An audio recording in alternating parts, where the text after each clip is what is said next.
अल्लाह तबारक व तआला ने इंसान की और बिलखुसूस बंदा मोमिन की तरबियत करते हुए कहा है कि या अय्युहल्लज़ीना आमनुस्बिरू, ए ईमान वालो सब्र करो, वसाबिरू और डटे रहो, व राबितू और कमर बस्ता रहो, जद्दोजहद करते रहो, वत्तकुल्लाह और अल्लाह से डरो, लअल्लकुम तुफलिहून ताकि तुम फलाह पा जाओ। सब्र करो, डटे रहो और जद्दोजहद जारी रखो, व राबितू कमर बस्ता रहो, बढ़ते रहो। मैदान करबला के अंदर दो चीज़ें जो सबसे ज़्यादा नुमायाँ हैं और जो सबसे ज़्यादा वाज़ें, जो बड़ी निखरी हुई हमें दिखाई देती हैं, और वही दो चीज़ें हैं जिसकी आज हमारे अंदर तेज़ी से कमी होती जा रही। बड़े ये शिकायत करते हैं कि आप नौजवानों को समझाएं, इनको जल्दी काहे कि ये हालात ठीक हो जाएंगे। बाज़ जगहों पे छोटे ये कहते हैं कि अब्बा जी से और दादा जी से आप ये कहें कि काम अपने वक्त पे होना है, जल्दबाज ना हुआ करें। मैदान करबला ने उन्हीं दो चीज़ों का हमें सबक दिया है। वो चीज़ें क्या हैं? एक सब्र, एक इस्तिकामत। आप अपनी ज़िंदगी हौसले के साथ गुजारें और अपने सफ़र को जारी रखें, इस्तिकामत के साथ आगे बढ़ते रहें। ये दो चीज़ें सबक हैं मैदान करबला का। मैदान करबला के अंदर जो चीज़ सबसे ज़्यादा अहले बैत नबुव्वत की तरफ आई है वो जुल्म है, सितम है, जफाकशी है, और अहले बैत ने जो सबसे बढ़कर करके दिखाया है वो उनका सब्र है। ये सब्र और इस्तिकामत की एक मिसाल उलमा ने लिखी है। जिस तरह दरिया के दो किनारे होते हैं ना, अगर वो दो किनारे दरिया के मौजूद रहें तो वो दरिया अपने मकाम पे जाके खेत को पानी देता है, खलियान को पानी देता है, सब्जियां उगती हैं, दरख्त उगते हैं, ज़मीन बंजर हो तो उसकी आबियारी होती है। अगर वो दो उसके बंद साइडों पे कायम रहें, लेकिन अगर वो बंद दरमियान से निकाल दिए जाएं तो वही दरिया तबाही मचा देता है, सैलाब आ जाता है। इंसान की ज़िंदगी में सब्र और इस्तिकामत दो बंद होते हैं मेरे भाई, याद रखना। अगर आपके अंदर सब्र और इस्तिकामत है तो आपकी ख्वाहिशात कंट्रोल में रहती हैं, और अगर ये सब्र और इस्तिकामत आपसे छूट जाता है, बड़ा कुछ लोग कहेंगे, बड़ी बातें करेंगे, बड़ा कुछ सुनाया जाएगा, अपने बेगाने कई रस्तों पर कई कई जुमले कसेंगे। अगर ये दोनों बंद टूट गए तो आपकी ख्वाहिशात बेलगाम हो जाएंगी। वो आपसे वो काम कराएंगी जो आपने ख्वाब में भी नहीं सोचा होगा। सब्र और इस्तिकामत, मैं पढ़ रहा था, उलमा ने लिखा है कि कुरान पाक में अल्लाह ने 90 के करीब, तकरीबन 90 मरतबा सब्र का जिक्र किया, और हदीस पाक में मेरे रसूल पाक ने तकरीबन 900 मरतबा सब्र की तलकीन फरमाई है। कुरान मजीद तो किसी बात को इशारतन कर दे तो वो काफ़ी है, लेकिन जगह जगह कुरान मजीद ने कहा, जगह जगह कहा, या अय्युहल्लज़ीना आमनुस्बिरू वसाबिरू वराबितू, ईमान वालो सब्र करो, डटे रहो, कमर बस्ता रहो, वत्तकुल्लाह अल्लाह से डरो, लअल्लकुम तुफलिहून इस उम्मीद पर कि तुम फलाह पा जाओ। अपनी ज़िंदगी थोड़ी सी हौसले वाली गुजारें। आप किसी की मोहब्बत में कोई जुमला कहे तो उसे भी ज़रा सहना सीखें, और किसी अपने के खिलाफ जब कोई बंदा बात करे तो उसे भी सहना सीखें। जिस तरह तारीफ आपको मीठी लगती है ना, इसी तरह जब तनकीद भी मीठी लगने लगे ना, जो नज़रिए के लोग होते हैं उन्हें तनकीद और तामीर से फ़र्क नहीं पड़ता, क्योंकि वो उनका अपना एक विज़न होता है, उनकी अपनी एक सोच होती है, वो अपने नज़रिए पर चल रहे होते हैं, उन्हें ज़्यादा परेशानी नहीं होती। उन्हें दुख भी इतनी तकलीफ नहीं देते, जितना मज़ा सुख देते हैं उतना ही मज़ा दुख देते हैं, क्योंकि उनका एक विज़न है। कुरान मजीद का एक दूसरा मकाम है, सूरह लुकमान है। हज़रत लुकमान अपने बेटे को नसीहत करते हैं तो कहते हैं, या बुनैया, ए मेरे बेटे, अकीमिस्सलात व अमुर बिल मारूफ। एक तो नमाज कायम रखना, और दूसरा लोगों को नेकी का हुक्म देना, वन्हा अनिल मुनकर, और लोगों को बुराई से मना करना, वस्बिर अला मा असाबक, और इस रास्ते में जो तुझे तकलीफ आई उस पर सब्र करना। बेटे को नसीहत कर रहे हैं बाप, और लहजा देखिए क्या, या बुनैया, ओ मेरे बेटे, क्या लहजा है, क्या अंदाज है, ओ मेरे बेटे। एक तो ये करना, नमाज कायम रखना, भलाई का हुक्म देना, बुराई से मना करना, और इस पर जो तुझे मुश्किल आए उस पर सब्र करना।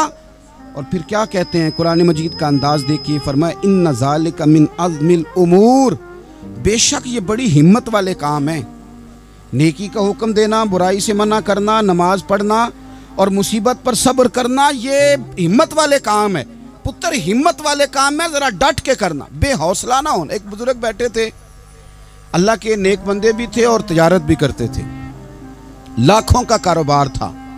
बुजुर्ग बैठे हुए हैं तो अचानक खबर मिली कि हजरत साहब पढ़ा रहे थे सबक। खबर मिली कि आपका वो जो एक जहाज था ना, माल बरदार, वो जहाज आपका डूब गया पानी में। फरमाने लगे अल्हम्दुलिल्लाह। सबक पढ़ाते रहे, 2-4 घंटे गुजरे तो एक बंदा फिर आया। उसने आके कहा हुजूर मुबारक हो, वो जो जहाज डूबने वाली खबर थी वो गलत थी, वो जहाज आपका बिल्कुल ठीक ठाक है, लाखों रुपए बच गए। फरमाने लगे अल्हम्दुलिल्लाह।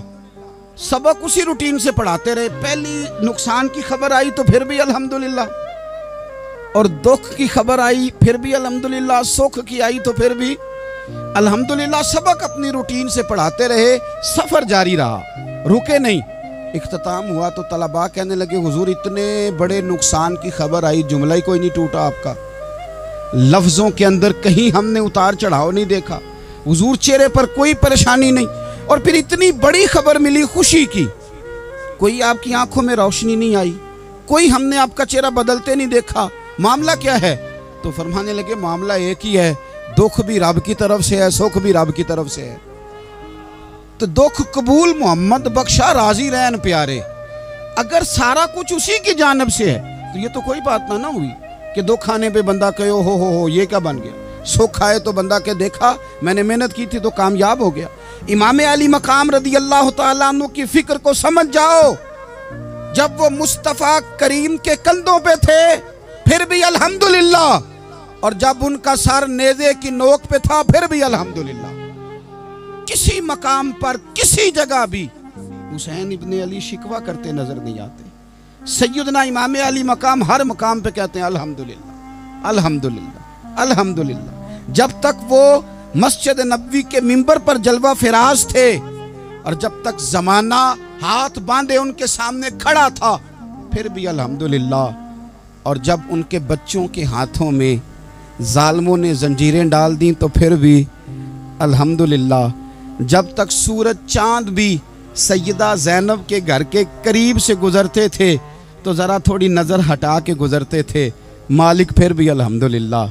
और जब शाम के बाज़ार में परदेसी बहन अपने भाई का कटा हुआ सर लेके सफ़र कर रही थी तो फिर भी अल्हम्दुलिल्लाह। मारो मारो ना मैनू मार मुकाओ, मैं कोई उज़र ना पेश ले आवां ते जे सोहना ही मेरे दुख विच राजी, जे सोहना ही मेरे दुख विच राजी ते फिर सुख नू चुल्ले डावां। ये अल्हम्दुलिल्लाह का मिजाज लाओ। ये रोज़ जो घर में लड़ाई करना, रोज़ इख्तलाफे राय की बात करना, रोज़ कभी किसी की गीबत करना, कभी किसी की करना, कभी किसी चौक में बैठ के शिकवा करना, कभी किसी चौक में बैठ के शिकवा करना, कभी कहना कि फलां जगह में नाकाम हो गया, फलां की वजह से हो गया। ये कुछ शेवा है मुसलमानी का? मुसलमान हर हाल में अल्लाह की तस्बीह पढ़ता है, मुसलमान हर हाल में अपने रब को याद करता है। वो कहता है बहार हो के खिज़ां ला इलाहा इल्लल्लाह, खुदी का सिर्रे निहा ला इलाहा इल्लल्लाह, खुदी का तेग फुसा ला इलाहा इल्लल्लाह। और अगरचे बुत हैं जमात की आस्तीनों में, अगरचे बुत हैं जमात की आस्तीनों में, पर मेरी मजबूरी है ना, मुझे है हुक्म अज़ां ला इलाहा इल्लल्लाह। अपनी ड्यूटी करता है वो अपने काम लगा रहता है। आप कभी पलट कर मेरे रसूल पाक सल्लल्लाहु ताला अलैहि वसल्लम की खूबसूरत जिंदगी को देखें ना, खूबसूरत जिंदगी को। मैं क्या करूं, हमारे मिजाजों में बातें ऐसी आती जा रही हैं, हम इंतज़ार करने को तैयार ही नहीं। अभी मेहनत किया तो शाम को रिजल्ट आना चाहिए। जो पूरी 5 दिन नमाज पढ़ लेता है वो कहता है अभी मैं वली नहीं बना, इतने दिन हो गए नमाज पढ़ते। जो पूरा 40 दिन प्रॉपर तरीके से दरूद पाक पढ़ लेता है वो कहता है देखो मुझे अभी तक ज़ियारत ही नहीं हुई नबी पाक सल्लल्लाहु अलैहि वसल्लम। जो अभी कल आया है और कल अभी उस शख्स ने आकर के शुरू किया है सिलसिला, तो कहता ओहो मेरा मार्फत वालों में नाम कब आएगा। वो भाई लोगों की ज़िंदगियाँ गुजर गई, लोगों के अहवाल गुजर गए।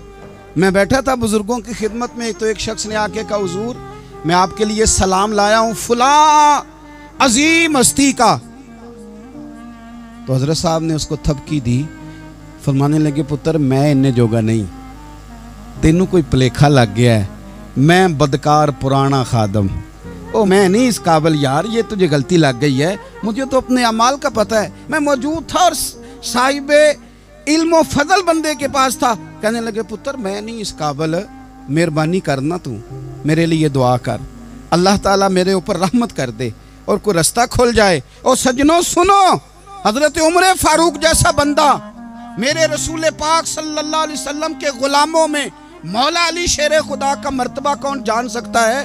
हजरत अली कहा करते थे मेरा दिल करता है उस तरह के आमाल लेके अल्लाह की बारगाह में जाऊं जो आमाल सैयदना फारूक आजम के हैं। इतना साले बंदा, इतना परहेजगार बंदा, लेकिन हजरत उमर फारूक के इंतकाल का वक्त आया तो लोग उनकी तारीफें करने लगे, उमर की बड़ी बात है, उमर की बड़ी बात है। तो हजरत उमर रो पड़े, फरमाने लगे मेरे लिए दुआ करो, मुझे दर्जा कोई भी ना मिले, बस मेरियां नेकियां और बदियां बराबर बराबर हो जाए, मैं माफ कर दिया जाऊं, नेकी और बदी बराबर बराबर हो, छोड़ दिया जाऊं। दर्जों का तो मामला बड़ा आगे का है, इतनी जल्दी, इतनी स्पीड, इतनी हमें जल्द फटाफट हो जाए, सवेरे हो जाए। आप अपनी जद्दोजहद तो करें, आप थोड़ा पलट के तो देखें।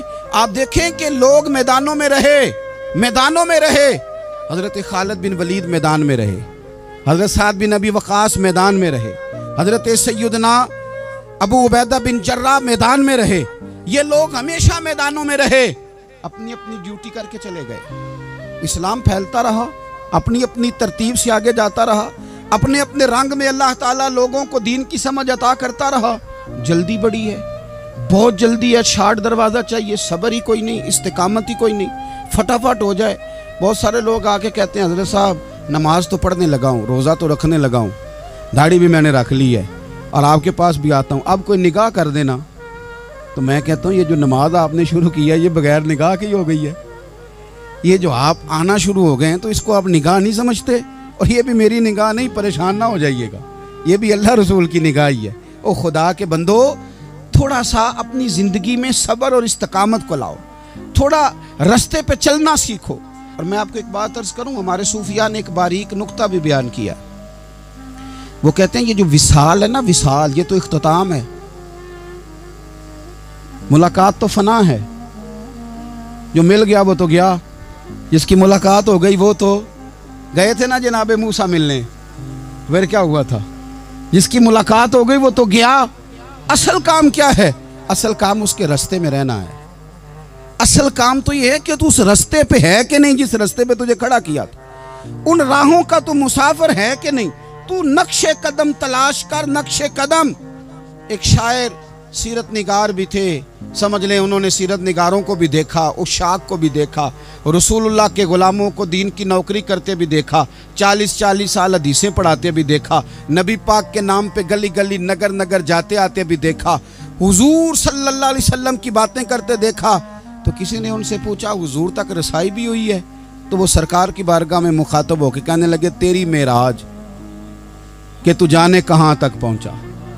या रसूलल्लाह मेराज की रात आप कहाँ तक गए कोई पता नहीं। कहने लगे वो तेरी मेराज कि तू जाने कहाँ तक पहुँचा, और मेरी मेराज कि मैं तेरे खाके कदम तक पहुँचा।